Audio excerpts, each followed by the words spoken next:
радостни песни и шики, дълго огласяше града след петия час.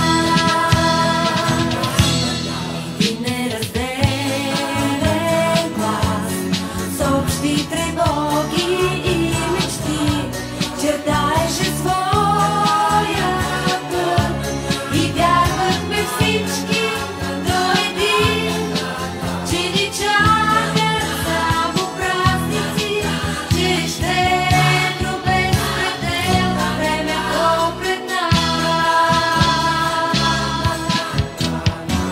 Къде останахте чудни вечери, без